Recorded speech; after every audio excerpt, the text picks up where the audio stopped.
Hello, everybody. It's Marianne Bailey with the Hip Senior Podcast, Book Edition. Today, we are talking to Dr. Mary Newport, who is the author of Clearly Keto. Dr. Mary, welcome to the podcast. Hi, Marianne. It's so nice to see you. Happy to have you here. So, Clearly Keto, what made you want to write this book?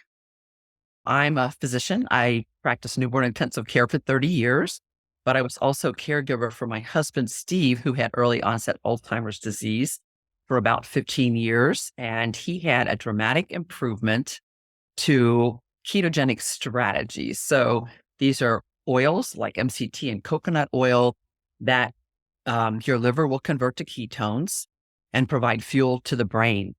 And that's important in Alzheimer's because there's a problem with getting glucose into the brain and brain cells.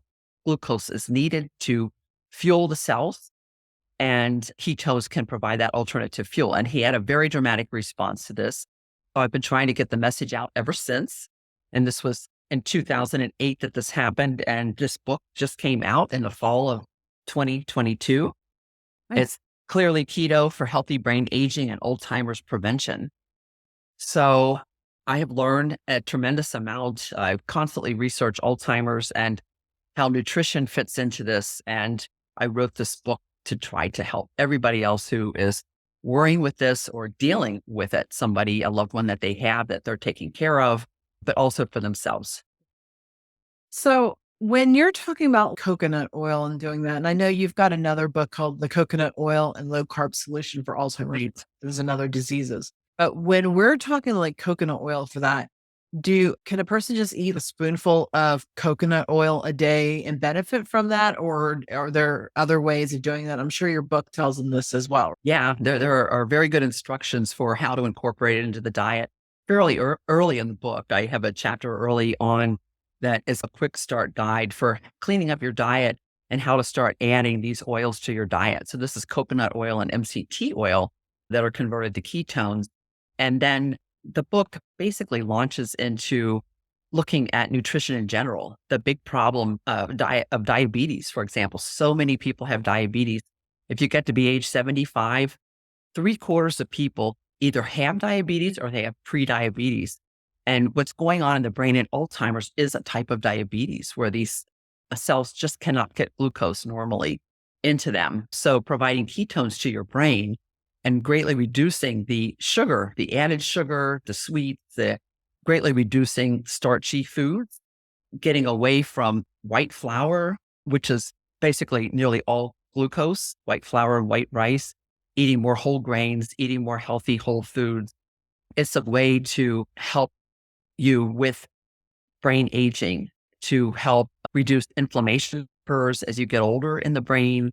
It provides fuel to the brain as ketones if you can eat a low carb diet and include these oils in your diet, and also overcome insulin resistance. There are physicians, I talk about them in the book, who have helped thousands of patients with type 2 diabetes completely get off insulin and other medications by eating a low carbohydrate diet.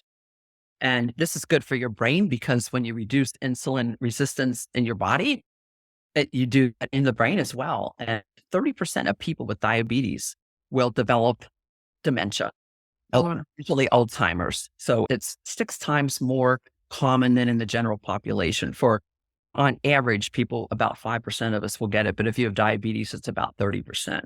So this book is aimed at people. What is the evidence? Number one, for changing your diet away from processed foods and all of these added sugars and fructose. And there are a lot of fats that are not good, not healthy, such as you go into a fast food restaurant, they have oils that they keep them hot all day long, very hot, all day long, and they will keep the same oil for a week. There are a lot of toxic oils that build up in it. That's just one example.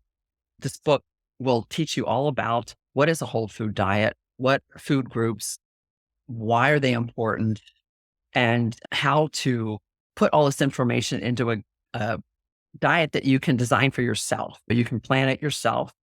You can keep some carbohydrates in your diet. I teach you how to do that. And then people have a lot of questions about supplements.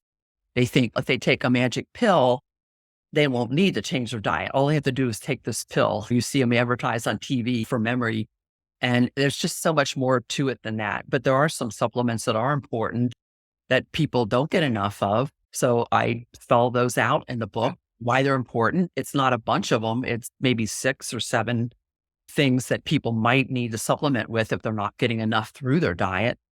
And then the second half of the book, it goes beyond diet. It goes into many different things that have been identified that could help people with healthier brain aging. For example, getting adequate sleep, sleeping between 7 and 8 hours a night is ideal. Less than that, too much are not good. And I explain why. Treating sleep apnea, recognizing it and treating it is very important. It's one of the known causes of dementia that is treatable that people could avoid. Getting adequate exercise and why. And then a lot of things to avoid, very specific foods to avoid, the wrong kinds of supplements. Some supplements are in the wrong form. They're synthetic. They don't act the same way that that vitamins do in your body. There's, and then the problem of air pollution. A lot of people live in polluted areas. Why is that a problem? And then the last chapter, actually, I think of it as a bonus chapter. In a way, I wanted to make it a separate book, but it took 10 months to write. At the beginning of the pandemic, when I realized I was going to be staying home, I wasn't going to be traveling for a while, I decided I would write this book, and I spent 10 months. What goes wrong in the Alzheimer's brain? So this is cell by cell and problem by problem. What is going wrong in the Alzheimer's brain? It's about 80 pages long. I put it at the end for people who really want to learn about this, citizen scientists, people who have somebody, with Alzheimer's, they want to learn more. But for physicians and scientists who want it, you get it in bits and pieces. If you're a doctor, you read this little piece here, this little piece there in journals, but here it's all together as a summary, an 80-page summary of what goes wrong in the Alzheimer brain. So I think a lot of people will find it interesting. And if you aren't interested in that, you just don't read that last chapter. What kind of people who are good candidates to be reading this book? Is this book everybody? I would say everybody. So many people they have grandparents if you're young, parents if you're middle-aged, that you may be involved with taking care of, or you're just feeling terrible because they have Alzheimer's. It's just a horrible thing to live through.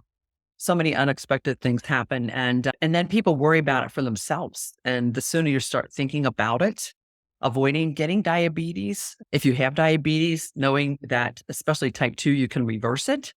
Even people with type 1 can control it to a large degree if they eat much less sugar in their diet. And basically, anybody who is dealing with people who want to, who do better at healthier brain aging. So dietitians, doctors, nurses, other medical practitioners, nurse practitioners who want to help other people and are interested in exploring this possibility that nutrition has an awful lot to do with this. Alzheimer's Association conferences, in the last few years, they have had speakers who have talked about lifestyle choices that we make are responsible for 30 to 40% of cases of dementia. That's a big chunk, and might even be more than that. And this book, these are the things that they're talking about, and they're studying these. There are studies showing that changing diet does make a difference. Getting exercise does make a difference. Anybody who's interested in learning about all of that for themselves or for somebody that they love. Okay. So they finish reading your book, sit it down. They have one thought about your book. What do you hope they take away from it? Yeah. The number one takeaway is that there is an awful lot that you can do with lifestyle, diet being number one, exercise probably number two. A lot of things that you can do to age better, your body and especially your brain. That's very important. And I think you'll learn an awful lot from this book. Okay. And I hope people will pick it up. Absolutely. Yeah. Especially if you're concerned about your mental health moving forward, as far as Alzheimer's and dementia, any of these things, Parkinson's, whatever, absolutely go grab this book. If you're any family members that are struggling with this as well, like she said, just about anybody. And especially if you know somebody who's dealing with Alzheimer's or Parkinson's or dementia in any way, dealing with someone that has a family member, that it'd be a really great gift to say, I care about what you're going through. And here, I thought this might be some good support for you to read up on this. So just hit the purchase button. So everybody have a wonderful day. Thank you, Dr. Mary, for joining us today. Thank you, Marianne. Bye.